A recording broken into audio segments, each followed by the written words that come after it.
BJP का mission 2024 तीव्र रफ्तार से आगे बढ़ रहा है। राजभर की आमद से एनडीए मजबूत हुआ। दारा सिंह चौहान को शामिल कर बीजेपी ने अति पिछड़ा जातियों में पैठ गहरी की। दूसरे चरण में जगदीश सोनकर जैसे नेता सपा से खिसक कर बीजेपी के साथ बैठ गए। अब प्रयाग से राजू पाल की पत्नी पूजा पाल की चर्चाएं सियासी बाजार को गर्म कर रही हैं। नमस्कार, स्वागत है आपका टीवी 9 उत्तर प्रदेश उत्तराखंड में। मैं हूं ब्रजेश तिवारी।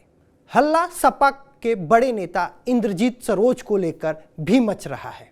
सूत्रों के माने तो बीजेपी में सेटलमेंट की बातचीत आखिरी दौर में है। जैसे ही सहमति बनती है, सपा से बीजेपी में जाने की तारीख भी तय हो जाएगी। बीजेपी का खास फोकस ओबीसी तबके पर है, जो सपा की बुनियादी वोट बैंक है, या फिर सपा की जो बुनियादी वोट बैंक रहा, उसी के सहारे 2012 विधानसभा चुनाव में सपा ने परचम लहराया और अखिलेश मुख्यमंत्री बने थे।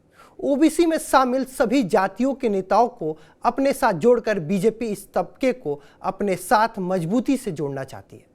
पाल बिरादरी का प्रयाग में सहित अवध, बुंदेलखंड से लेकर पूर्वांचल के कई जिले में ठीक ठाक वोट बैंक है।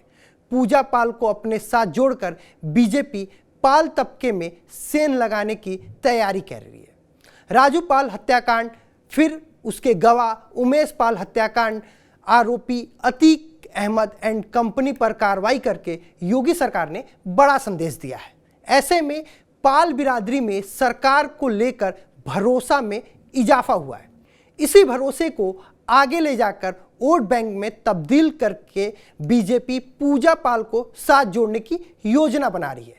इंद्रजीत सरोज सपा का दलित चेहरा है और अपने तबके की उनकी मजबूत पकड़ मानी जाती है। बीएसपी से सपा में पहुंचे सरोज ने बुंदेलखंड इलाके में अपने समाज को सपा के साथ जोड़ने में बहुत मेहनत की है।